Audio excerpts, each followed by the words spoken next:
Sí, sí, sí. Hecho. Ay, déjame ver, conectores.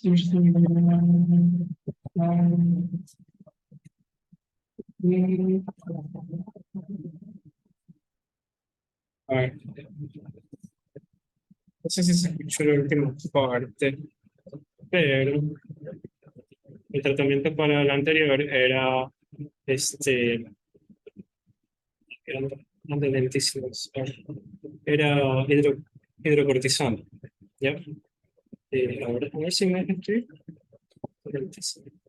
Hidrocortisona, ahí está. Ahí fue. Hidrocortisona, 100 miligramos, ¿sí? Intravenosa, cada 6 horas. Y cuando se da ante el paciente,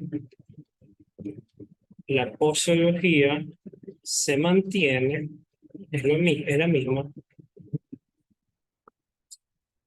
¿ya? Pero se cambia a la vía. Ya no es vía intravenosa, sino que es vía oral.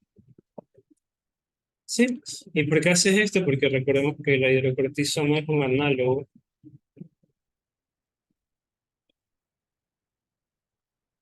del cortisol, ¿ya? ¿Por qué doy análogo del cortisol? Porque no existe análogo de la ACTH.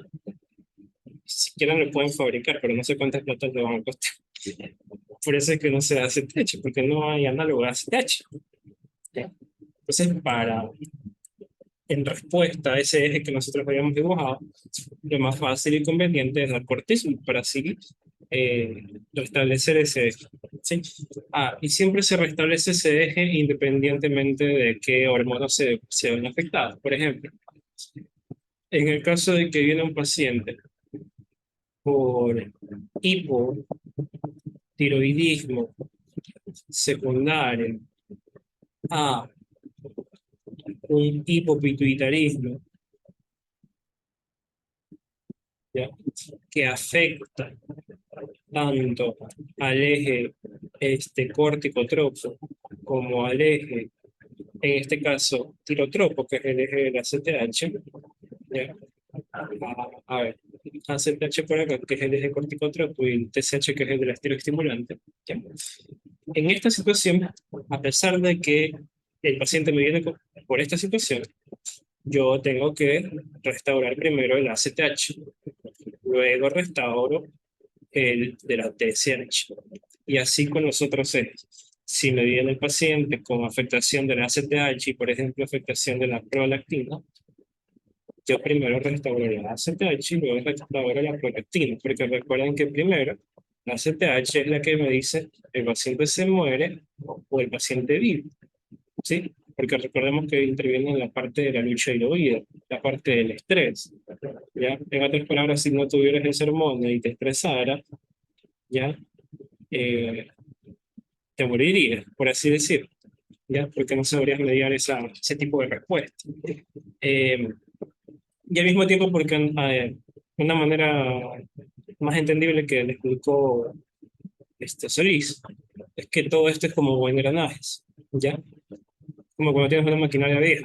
Si dejaste de trabajar a la hipófisis, se quedó en stop. Tienes que darle suave, tienes que darle play. Y el eje que más le da vueltas a esos engranajes en primeras instancias es el CTH, ¿ya? Luego de darle play a ese engranaje, luego vas con otra hormona, luego vas con otro hormona y así sucesivamente. Es decir, primero vas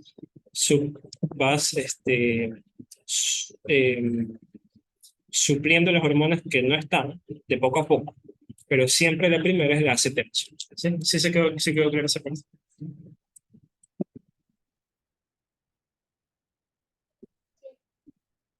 Ya,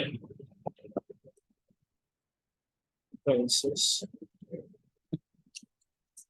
ahora sí nos vamos a la otra parte. ¿Sí? Eh, Eso sería hipopituitarismo. Ahora nos vamos con el polo contrario, ¿sí?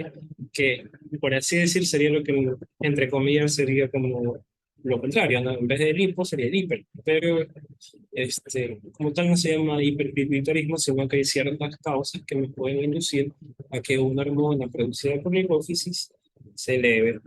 Ya. Y eso es lo que entre comillas se llamaría hiperpituitarismo, pero no se le suele llamar así. Ok. Entonces,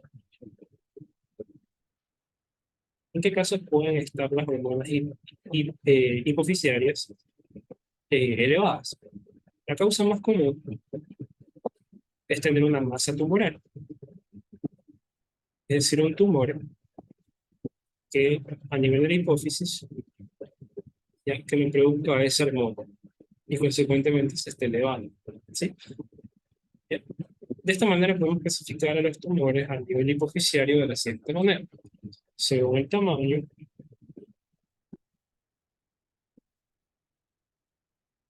pueden ser mayor a 1 centímetro o pueden ser menor a 1 centímetro.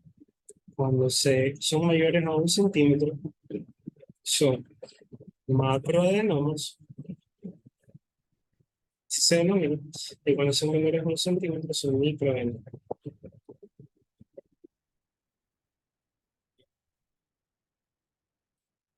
Ahora, la otra cosa es según su funcionalidad, porque no todos los tumores que se originan a partir de una estirpe o una célula que produce esa hormona, ya van a ser totalmente funcionales. ¿Por qué? Porque puede ser que sea una masa, pero esa masa simplemente comprime, pero tal vez pueda ser una masa que aparte de comprimir, produzca hormonas, ¿sí? Por eso se lo clasifica según su funcionalidad en tumores funcionales y en tumores funcionales.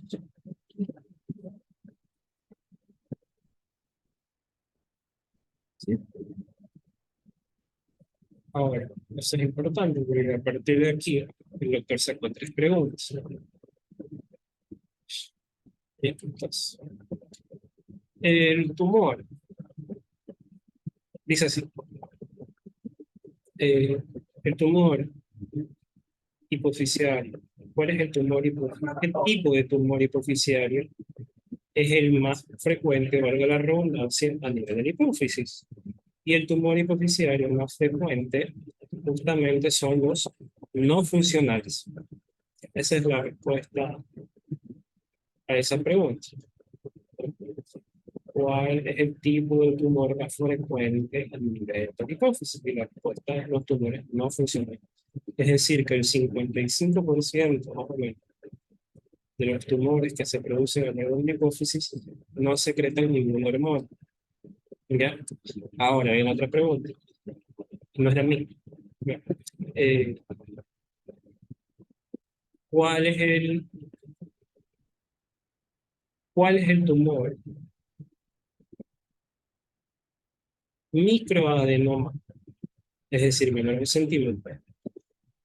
Funcional más frecuente en la hipófisis. Y la respuesta es el prolactinoma.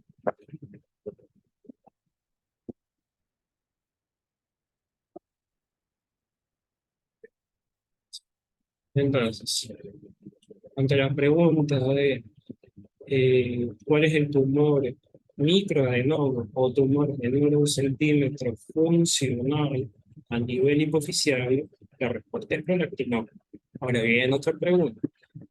¿Cuál es el tumor macroadenoma? Es decir, mayor de 1 centímetro, funcional, ¿ya? Más frecuente a nivel de la hipófisis. Y la respuesta sería aquí le pongo un pero a lo que dijo el doctor. Como tal, la respuesta sería el somatotropinoma, o para no hacer tan borrosa la palabra, adenoma somatótropo. La respuesta correcta sería esta, ¿sí? adenomas somáticos, ¿ya? O somatotropinoma, ¿ya? El adenoma de tipo macroadenoma, es decir, mayor de 1 centímetro, funcional más frecuente a nivel hipoficiario, es el somatotropinoma o adenoma somatotóctrono. ¿Qué es lo que dijo el doctor? Es eso lo que yo le pongo pero. Mencionó que la respuesta es la acromegalia.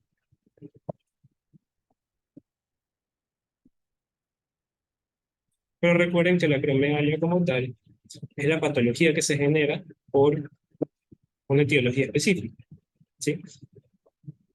¿Ya?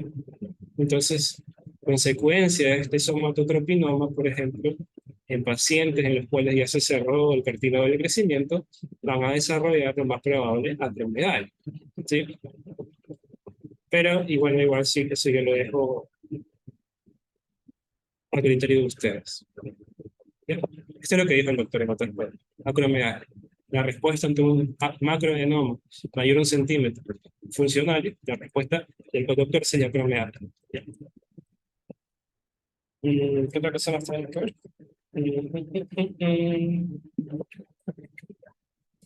Ahí, eso es importante. ¿Ya? Entonces, ahora, la otra cosa también importante es definir qué es un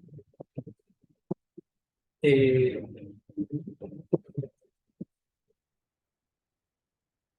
incidental. Incidente se escribe con C, con S. Bueno, incidente. Ahí, con C, con S. Incidental. Un incidental no es nada más que algo que encontré, pero yo no estaba buscando, en otras palabras. ¿Sí? Por ejemplo, este, yo le estaba haciendo una tomografía a una paciente, o un eco, o una radiografía, a un paciente, ya, a nivel tiroideo, y le encuentro una calcificación, ¿ya? Una pepita.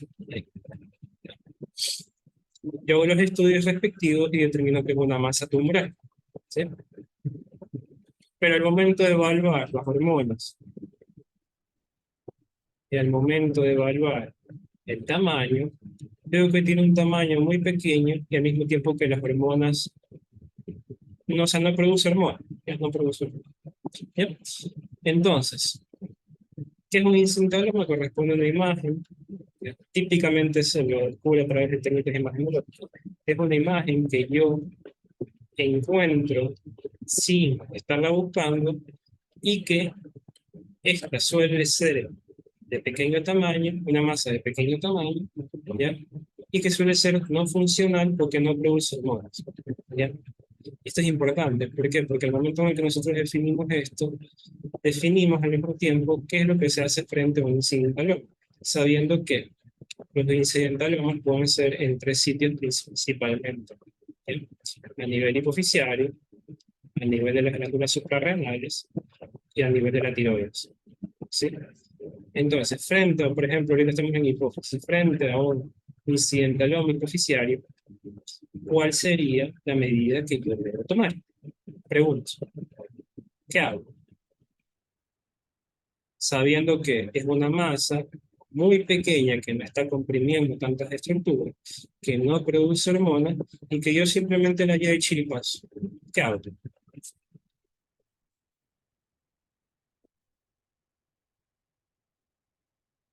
Creo que el Dog había dicho que hay que hacer un control cada 6 meses.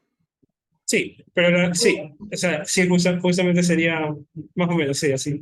Pero la respuesta como tal sería, no hago nada. O sea, como tratamiento en ese momento. ¿Ya? Enfatizando en que no van a decir, le voy a operar el tumor, le voy a hacer radioterapia, no, nada que ver. ¿Ya? Eso no. ¿Ya? Como bien dijiste tú, lo único que hago es vigilancia activa y pedir imágenes eh, una vez al año para ver cómo va evolucionando. Así como, ¿sí? Entonces, eso sería lo que yo debería hacer. Eh, ¿Estamos ahí? Hay una Ya. pregunta. Dime. Este tema, o sea, pertenece igual a hipopituitarismo. No, esto ya sería lo que entre comillas es hiperpituitarismo. No, no se llama así, pero sería hiperpituitarismo. Es decir, cuando ya las hormonas hipofisiales se elevan. Todo lo que vimos hace poquito, todo lo que ya terminamos en el sesión anterior, eso es hiper. Lo que ya estamos viendo acá es hiper, entre comillas. Ya, gracias. Ya. Y ya, ahora, ¿qué cosa más? Ah, ya. Ahora, yéndonos a este tema. La causa que más frecuentemente va a venir un paciente con cual acuda a consulta, y que justamente estamos viendo el tema en el cual tal vez la prolactina esté elevada, va a ser este caso, en el caso de un prolactina. ¿Sí? Pero recordemos que nosotros no vamos a hacer diagnóstico de hoy, sino que tenemos que hacer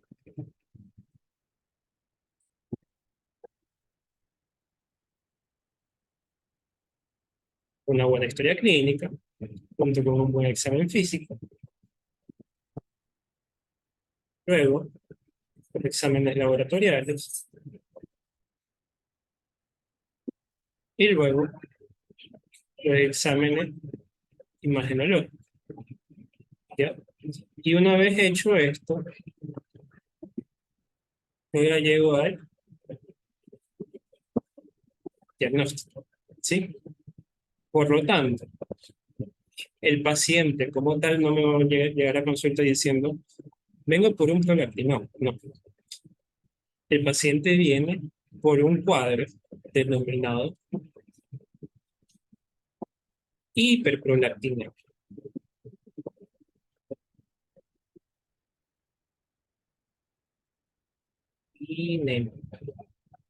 ¿Sí? Hiperprolactinemia. ¿Sí? Entonces, cuadro de hiperprolactinemia. ¿Por qué se da este cuadro? Porque la prolactina está elevada. ¿Y cuál es la causa más común por la cual la prolactina está elevada? Por un microadenoma funcional a nivel de hipófisis que está secretando prolactina. ¿Sí?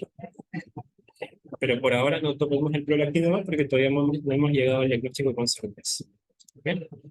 Ahora, ¿a qué se asocia a esa hiperprolactinemia?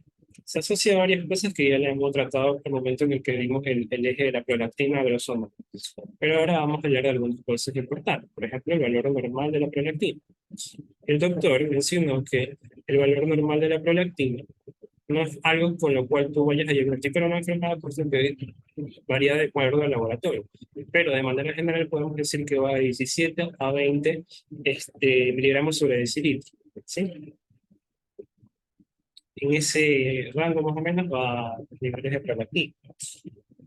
Y ahora, la única razón fisiológica por la cual la prolactina se puede elevar, ¿cuál es? El embarazo. El embarazo. ¿Sí? El embarazo. ¿Sí? Recuerden que durante el segundo trimestre del embarazo, los niveles de prolactina comienzan a aumentar. ¿Ya? Para que así haya un aumento, no sé qué es, esto es un peso, ¿ya?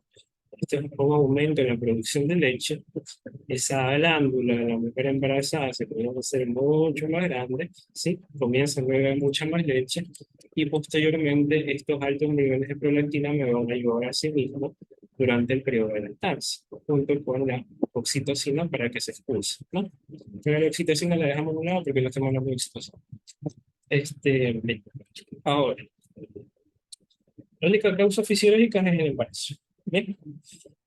Y recuerdan de que luego de que la mujer pare, ¿ya? Luego de que la mujer pare, ¿sí?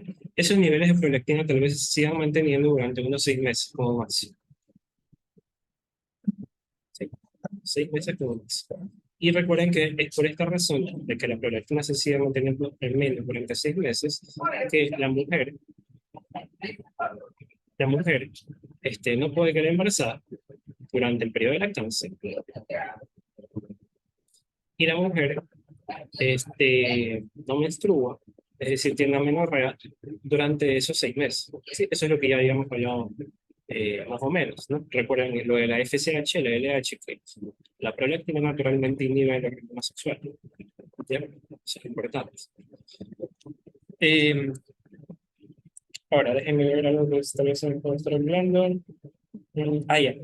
Recuerden que la causa fisiológica normal es el embarazo. ¿Ya? Un cuadro de hiperprolactinemia puede estar generado normalmente en el embarazo. ¿Ya? Ahora, está lo que se conoce como las falsas prolactinemias o la pseudo hiperprolactinemia.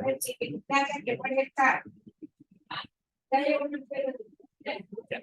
Que generalmente se pueden dar por en ciertos casos, ¿sí? Ciertos casos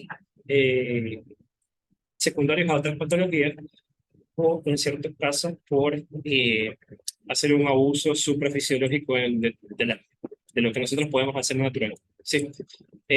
A todos estos pseudo hiperprolactinemias o a todos estos que ya vamos a mencionar que son causas de pseudo hiperprolactinemia, hay que tener en cuenta que nosotros le vamos a dar como un valor tope menos de 50 miligramos sobre decilitro. Es decir, si viene una paciente con tal vez con unos 30 miligramos sobre decilitro de prolactina, yo le tengo que hacer ciertas preguntas a nivel de la magnesio o a nivel del interrogatorio, ¿sí? Para ver si esa hiperprolactinemia, entre comillas, no es una pseudo hiperprolactinemia, ¿sí? Una de esas va a ser justamente si eh, es grafitero. ¿Ya? El doctor mencionaba que, por ejemplo, el hecho de hacer ejercicio físico de manera extenuante, de manera exagerada, puede elevar los niveles de prolactina. Asimismo, una desnutrición severa, sobre todo en las mujeres, puede elevar los niveles de prolactina. ¿Ya? Desnutrición severa. Eh, la actividad sexual puede elevar la prolactina. Por eso es que se le pregunta a la mujer que si 72 perdón, 72 horas antes de haberse realizado la prueba para medir la prolactina, no tuvo alguna relación sexual. Entonces, hay que tener en cuenta eso. ¿Por qué? Porque justamente recuerden que la prolactina ya, también se ve estimulada al momento de lactar cuando el bebé comienza a succionar, hace reflejo de succión. Y también se genera un mecanismo por el cual se estimula la liberación de prolactina, la producción de prolactina. Entonces ya sabrán ya, que durante el acto sexual pueden pasar ciertas cositas. La glándula mamaria se puede ver estimulada ya, durante el acto y de esta manera los niveles de prolactina se pueden elevar. ¿Ya? Por eso es que realmente se dice que se le pregunta a la paciente si no ha tenido actividad sexual. ¿Ya? Entonces, estas serían causas suprafisiológicas que me pueden indicar que esto es específicamente una pseudo hiperprolactina. Ya. Ahora, cuando ya la paciente me acude con un cuadro clínico característico que ya lo vamos a ver, y posteriormente esa medición de los exámenes de laboratorio me indican que la prolactina está por encima de 50 miligramos sobre decilitro, yo estoy teniendo o ya entra en la sospecha de que puede haber una causa a nivel de la cabeza, a nivel de la hipófisis, que puede estar relacionada con el aumento de la prolactina. ¿Sí?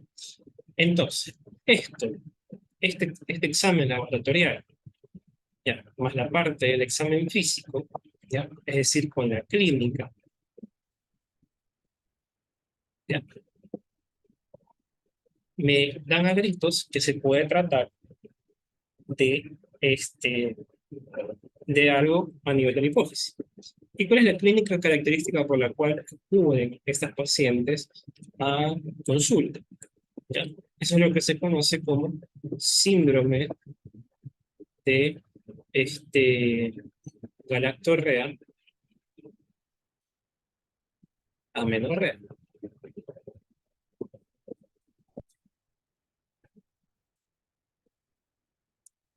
¿Por qué? Porque recordemos que en estas pacientes, naturalmente, cuando ya le manden los exámenes de laboratorio, yo voy a ver que la prolactina está alta. Y recuerden qué es lo que hacía la prolactina. La prolactina, por un lado, me estimulaba la producción de leche. Por eso es que el síndrome se llama síndrome de galactorrea. Y por otro lado, recuerden que la prolactina, ¿qué es lo que hacía? Inhibía a la FSH y inhibía a la LH, por lo cual la mujer no puede quedar embarazada y por lo cual la mujer no desarrolla los folículos ováricos a nivel de su ovario y por lo tanto no va, pero no, sí, está bien, no va a desarrollar los folículos ováricos, consecuentemente no va a haber progesterona ni estrógenos y consecuentemente la mujer no va a menstruar. ¿Sí? Eso es importante que lo tengamos en cuenta. La prolactina siempre tienen que correlacionarla con la parte sexual también. ¿Sí? Entonces, por eso es que eso se llama síndrome de galactorrea amenorrea. Es decir, la paciente me va a ocurrir porque le sale leche del pezón, sí, apenas le presiona, o porque ve secreciones ahí, o bien porque no le ha venido la regla. ¿Sí? Entonces, eso es importante para nosotros pensar. Bueno, ahora, eh, hasta aquí alguna pregunta.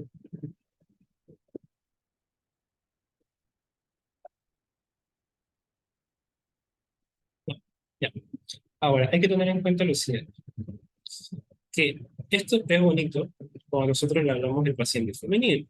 ¿Por qué? Porque lo típico generalmente es que la paciente te venga con amenorrea principalmente. También te puede venir con la galactorrea, pero como bien mencionaba el doctor, generalmente ni siquiera nosotros mismos nos solemos examinar. Entonces la paciente tal vez no haya visto ninguna secreción de leche por parte. Ah, sí, no vea ninguna secreción de leche. ¿Sí?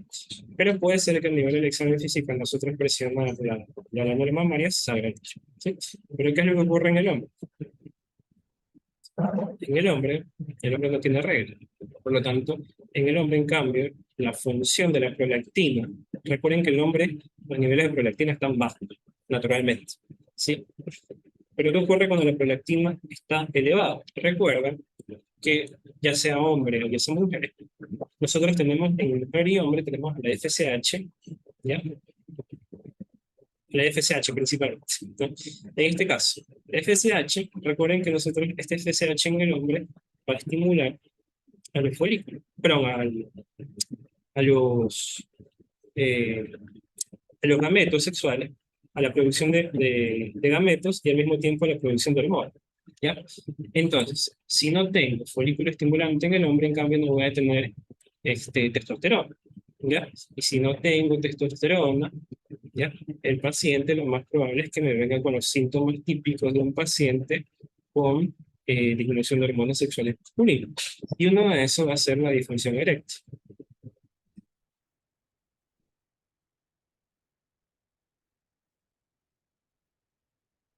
¿Sí? El paciente va a debutar con una disfunción eréctil. ¿Ya? Entonces hay que tener en cuenta eso, hay que tener en cuenta eso. Em, ya, ahora para terminar, porque ya vimos acá hay que tener en cuenta esto, que el único tumor que se trata farmacológicamente y no se opera es el prolactinoma. Los demás sí se operan.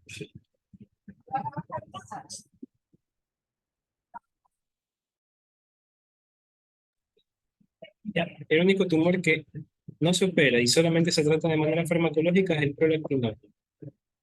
De ahí los otros sí. ¿Ya? El tratamiento primario de los demás es resección quirúrgica. ¿Ya? ¿Cuál es el tratamiento farmacológico del prolactinoma? Eso sí quiero que me lo digan ustedes. ¿Qué inhibe la prolactina? ¿Quién inhibe la prolactina?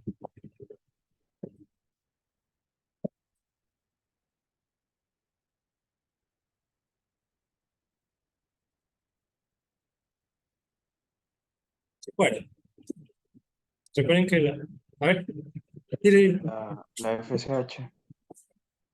No, la prolactina inhibe el FSH.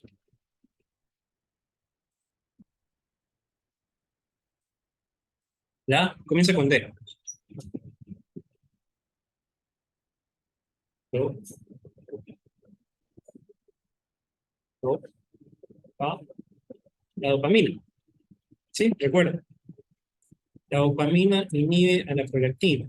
Ese es el eje normal. Por eso es que nosotros, por eso es que los hombres, a nivel de el eje, nosotros vamos a tener que la dopamina inhibe la prolactina y por eso es que nosotros no tenemos aumento de la prolactina naturalmente. ¿Sí? Entonces, siempre hay que tener en cuenta que esto es importante porque esto le va a dar el tratamiento farmacológico. ¿Sí? La dopamina inhibe naturalmente la prolactina. ¿El tratamiento farmacológico cuál es? Dar agonistas dopaminérgicos. ¿Qué quiere decir agonista? Quiere decir que esté afín. Yo. Sí, agonistas dopaminérgicos. ¿Sí? ¿Qué quiere decir agonistas dopaminérgicos? Que potencien la acción de la dopamina. ¿Sí? Eso quiere decir. ¿Y cuál es ese? Vamos a tener a la cabergolina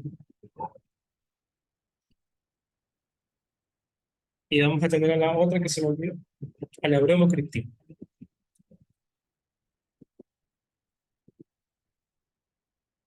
Cabergolina, bromocriptina, agonistas dopaminérgicos.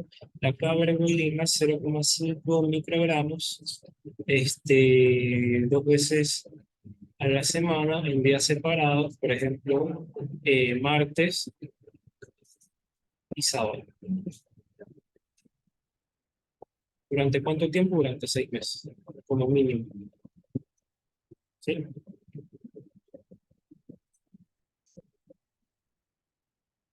Entonces, eso hay que tener en cuenta. Hasta aquí mi pregunta.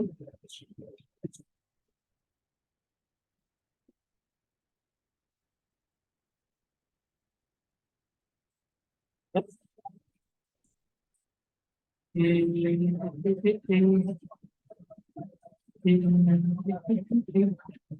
Bien, eso sería con la parte de este,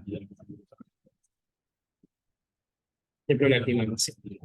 ¿Qué otra cosa podemos tener en cuenta acá?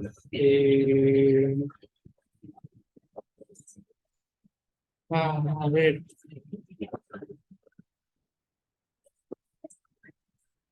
Ya. Hay que tener en cuenta lo siguiente, para terminar rapidito es. Hay veces que esto es recuerden que lo más frecuente es que nosotros ante una hiperprolactina nos encontremos frente a un microadenoma funcional que produce prolactina, la hipófisis. Pero también nos podemos encontrar ciertos casos en los cuales ese microadenoma no sea micro, sino que sea macro, es decir, mayor a 1 centímetro, pero que libere eh, este, prolactina. ¿Ya? Pero ¿qué es lo que ocurre? Que en esos casos tal vez los niveles de prolactina que liberen no sean tan altos como nosotros esperamos. Y en ese caso, nosotros vamos a hacer una dilución de prolactina, una prueba de dilución o con dilución de prolactina. ¿Sí? ¿Ya? Eso sería por un lado. Y por otro lado, recuerden que al momento en el que nosotros damos agonistas dopaminérgicos, que se me fue esa cosa, al momento que nosotros damos agonistas dopaminérgicos, este, recuerden que lo que estamos haciendo es inhibiendo, lo que nosotros estamos haciendo es inhibiendo las células que producen, las células tumorales que producen prolactina, ¿ya? Pero puede ocurrir que secundario a la acción del fármaco se genere una disminución del riego sanguíneo hacia esa área determinada, ¿sí? Y eso es lo que se conoce como una apoplejía hipofisiaria.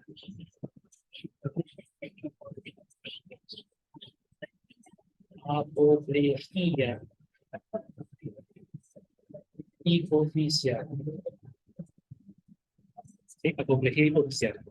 Generalmente en estos casos, el paciente luego del tratamiento luego de darle agonistas dopaminérgicos, tal vez unas semanas después, unos meses después, viene por pérdida abrupta de la visión, porque recuerden que encima de la hipófisis está la decusación del primer par craneal, perdón, del segundo par craneal. Ya. Entonces hay que tener en cuenta eso. ¿Sí? Entonces, generalmente puede ser que un paciente que ya viene con tratamiento de un prolactinoma, por el agonista dopaminérgico, venga y dice, ah, doctor, no puedo ver a los lados, tengo, o sea, no puedo, el campo visual temporal no lo puedo ver. No te va a decir así, pero para que se tenga en cuenta. ¿Sí? Eso por un lado. Pregunta.